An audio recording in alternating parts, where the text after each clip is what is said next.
Good evening everyone. Welcome back to the Computer Technology channel. Guys, again I am with you with my new video lecture on data frames in Python. In my last video lecture, I had discussed about the data structure, types of data structure which we have available in Python language.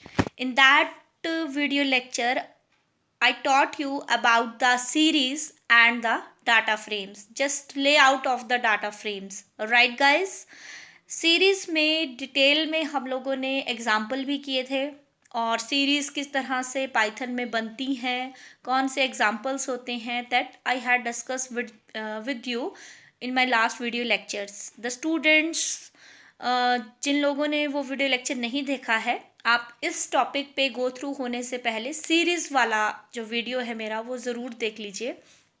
तो आज हम जो topic discuss करने जा रहे हैं that is data frames. Data frames क्या है? डाटा स्ट्रक्चर के टाइप्स हैं. अब डाटा फ्रेम्स क्या होती हैं, वन बाय वन हम लोग डिस्कस करेंगे. सबसे पहले बात करते हैं डाटा फ्रेम्स इन पाइथन. ये देखिए फर्स्ट स्लाइड पे आप सभी लोग ध्यान दीजिए.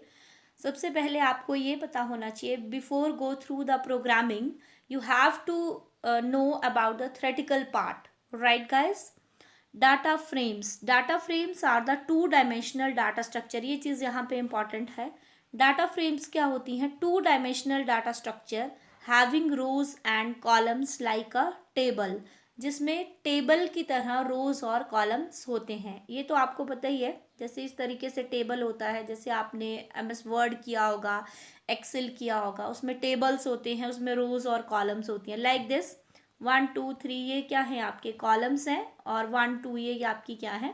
रोज हैं. कुछ इस तरह से आपका टेबल बनता है. ठीक है, तो पाइथन में भी यही पैटर्न चलता है कि डाटा फ्रेम्स क्या हैं? टू डायमेंशनल डाटा स्ट्रक्चर है जिसमें रोज और कॉलम्स होती हैं, जिसको हम एक टेबल का नाम दे सकते हैं. Right guys? अब हम बात करते हैं basic features of data frames.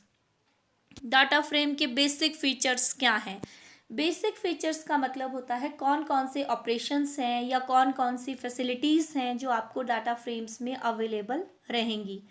It means the operations which we do with data frames. Features का ये मतलब हुआ कि ऐसे ऑपरेशंस जो आप डाटा फ्रेम्स की हेल्प से कर सकते हैं. फर्स्ट वन है कॉलम्स में भी डिफरेंट टाइप्स. कॉलम आपके अलग अलग टाइप के हो सकते हैं. अलग टाइप का ये मतलब है कि ऐसा कॉलम भी होगा जिसमें सिर्फ आप न्यूमेरिकल एंट्री करेंगे, ऐसा कॉलम भी होगा जिसमें आप टेक्सचुअल एंट्री करेंगे, ऐसा कॉलम भी होगा जिसमें आप अल्फा न्यूमेरिक एंट्री करेंगे. ठीक है, तो इस तरीके से आप अलग अलग तरह के कॉलम्स टेबल में बना सकते हैं या डाटा फ्रेम्स में बना सकते हैं.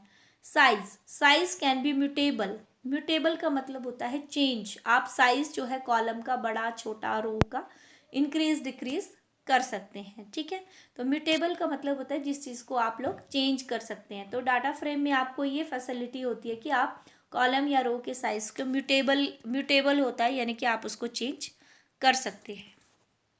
Right guys? अब हम चलते हैं अपनी नेक्स्ट स्लाइड पे. थर्ड जो आपका फीचर है डाटा फ्रेम का, उस पे आते हैं. थर्ड फीचर पे we can labelled access. Access का मतलब होता है कि हम कॉलम और रो को नेम असाइन कर सकते हैं. जैसे वी कैन लेबल का मतलब होता है किसी चीज़ को नाम देना. आप किसी कॉलम का कोई नेम रख सकते हो. ठीक है, we can labeled access means we can assign names to columns and rows.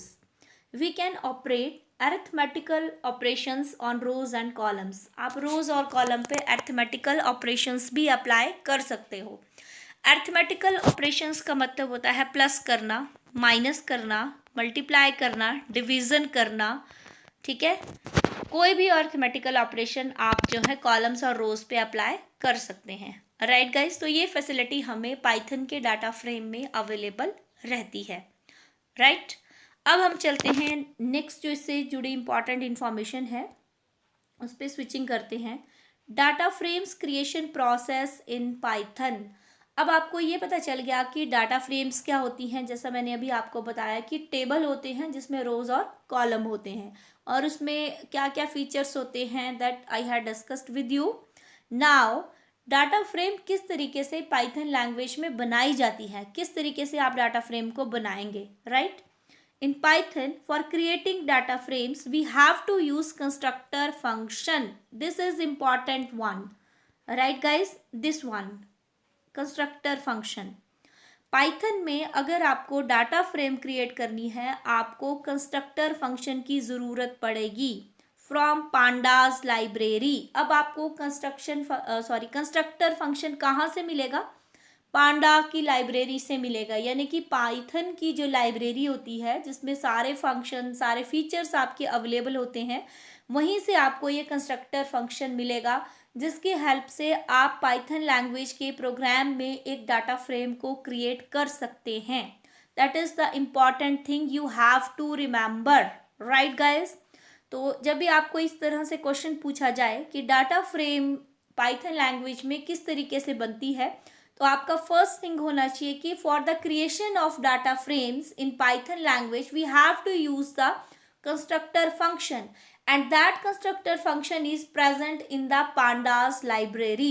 Right guys? Now move towards the next slide. Next one, different methods of data frame creation. अब आपको ये तो पता चल गया कि अगर आपको पाइथन लैंग्वेज में डाटा फ्रेम्स बनानी है तो आपको कंस्ट्रक्टर फंक्शन की ज़रूरत है, और वो कंस्ट्रक्टर फंक्शन आपका कहाँ पे है? पांडा की लाइब्रेरी में प्रेजेंट है. अब हम बात करते हैं कि पाइथन लैंग्वेज में किस तरीके के डाटा फ्रेम्स आप बना सकते हैं, कौन कौन से मेथड्स हैं जिनका इस्तेमाल करके आप पाइथन लैंग्वेज में डाटा फ्रेम्स बना सकते हैं. तो फर्स्ट वन है empty data frame creation. Empty का मतलब है आप एक खाली डाटा फ्रेम बना सकते हैं. Second, creating data frames by using list और लिस्ट ऑफ लिस्ट. आप जो है एक लिस्ट की डाटा फ्रेम बना सकते हैं, या फिर उसके अंदर भी फर्दर आप लिस्ट क्रिएट कर सकते हैं. और फर्स्ट जो आपका था एम्प्टी का मतलब ये हुआ, कुछ गाइस को मे बी ये कन्फ्यूज़न हो रहा होगा कि एम्प्टी का ये मतलब है कि खाली आप डाटा फ्रेम में कॉलम्स का नाम रखोगे, उसमें कोई डाटा आप फिल नहीं करोगे, जस्ट मतलब टेबल बनाओगे, उसमें कॉलम्स के आपने नेम रख दिए और रोज में आपने कोई भी डाटा इंसर्ट नहीं किया. That is the empty data frame creation. Creating data frames by using list means आप क्या कर रहे हो? खाली लिस्ट बना रहे हो और उसमें से फर्दर खाली बनाइए या फिर उसमें डाटा डालिए, कुछ भी कीजिए, लिस्ट के अंदर फर्दर लिस्ट आप बना सकते हो. Then creating data frames from ND array list. अगर आपको एरे की हेल्प लेनी है लिस्ट बनाने के लिए तो आप वो भी कर सकते हो. Creating data frame indexes by using arrays. Indexes बना सकते हो एरेज का इस्तेमाल करके. ये जो जितने भी आपके मेथड्स हैं ना, that we will discuss one by one in my next video lectures. हम वन बाय वन हर एक को डिस्कस करेंगे विद प्रैक्टिकल एग्जाम्पल. तो अभी जस्ट आप इनके फीचर्स याद रख लीजिए. मीन्स मैथड्स को आपने याद रखना है कि कौन कौन से मैथड्स से आप जो है पाइथन में डाटा फ्रेम बना सकते हैं. तो don't worry, we will discuss these methods one by one in my next video lectures. Right guys? Next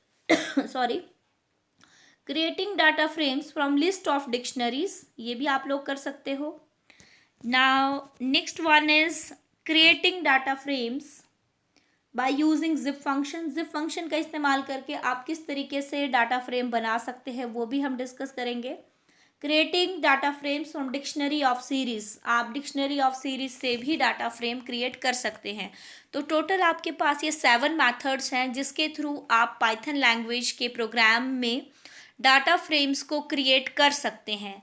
अब ये बहुत डिटेल में है, अभी जस्ट मैंने आपको मैथड्स का नेम हाईलाइट किया है.